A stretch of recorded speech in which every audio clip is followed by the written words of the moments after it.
So let's take a trip on over to Dubai and see what is all going on. For those of you that don't know, the Onuha brothers, also known as Samuel and Ruben, have a problem.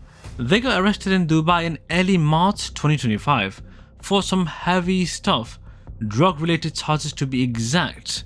And man, their situation just got a whole lot worse. Let's rewind this for you real quick. These dudes were massive on social media, TikTok, YouTube, you name it.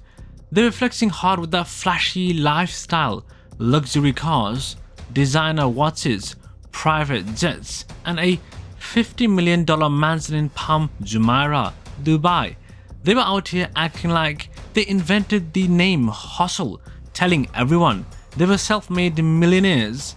How did they say they got all that cash?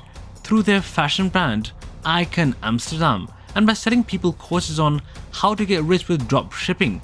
Sounds dope, right? Hold up though, it ain't all adding up. See? Icon Amsterdam was this clothing thing Samuel kicked off back in 2018.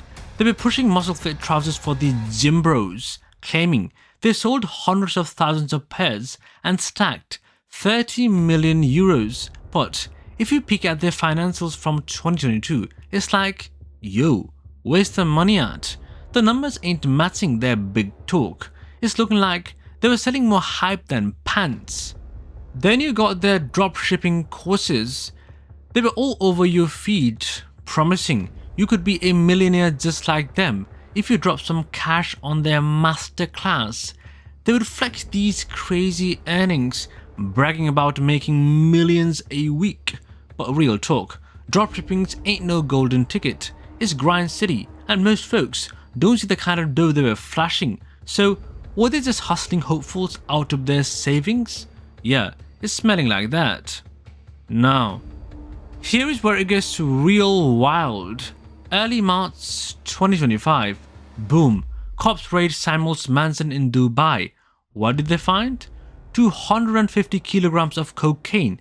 That ain't pocket change, that's a full-on operation. The charge hitting them?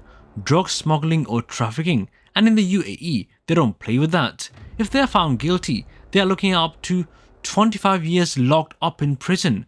That is a long stretch away from the Lambos and jet life. But it gets even crazier. Where is the raid might have popped off because of a house party that went off the rails. Picture this. They are throwing a rager so lit, the cops roll up and stumble on a cocaine mountain. That is a party foul you don't come back from. Some folks are whispering that maybe unpaid workers or ticked off guests snitched to the authorities.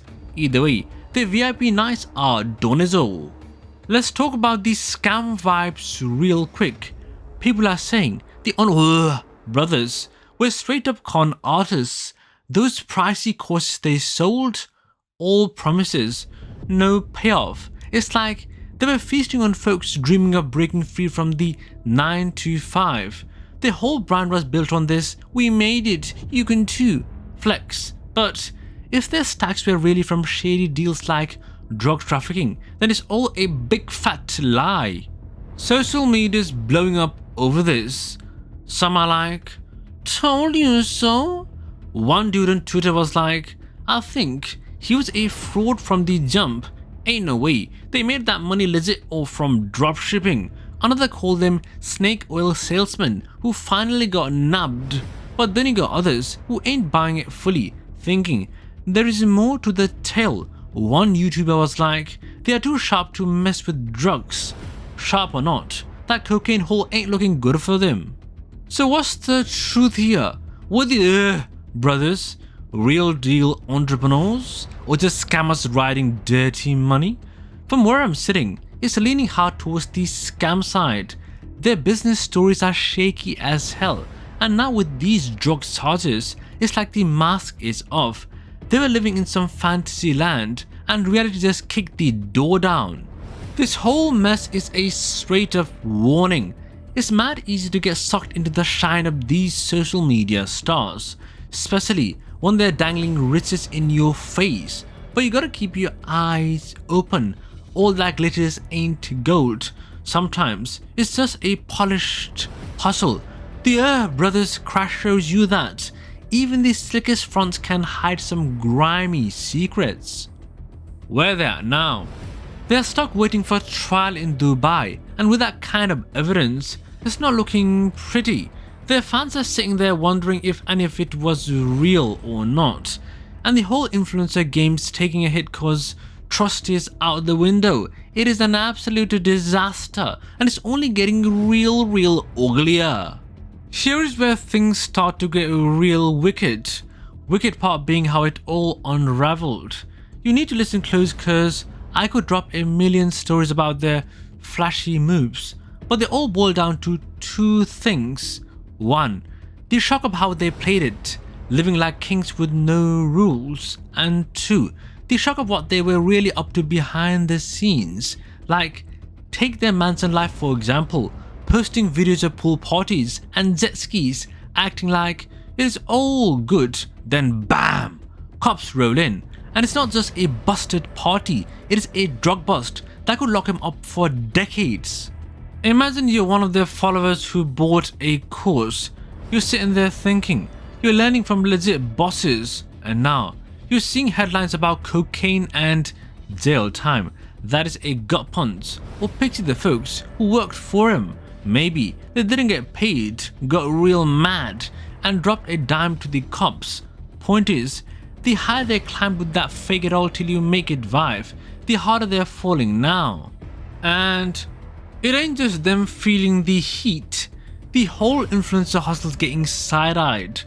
People are asking, who else is capping like this? The Orr Brths had everybody fooled. Fans, haters, maybe even themselves. But when you're playing with fire like that, mixing scams and drugs, it's only a matter of time till it blows up in your face.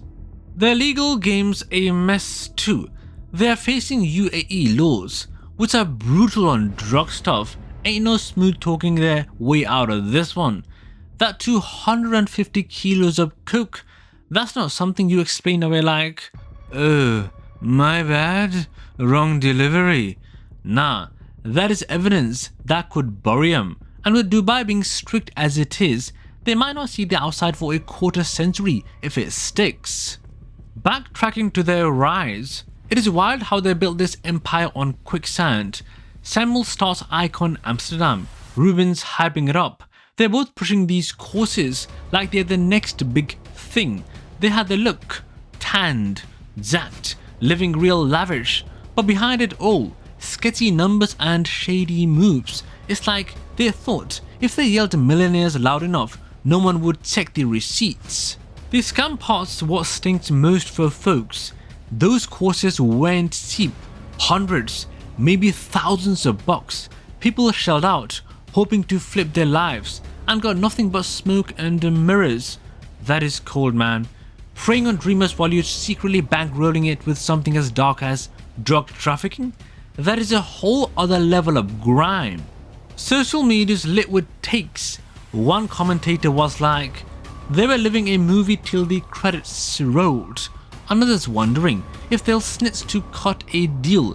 Who knows? But the buzz ain't saving him now. The evidence is stacking, the story's spreading, and the shine's tending to rust fast.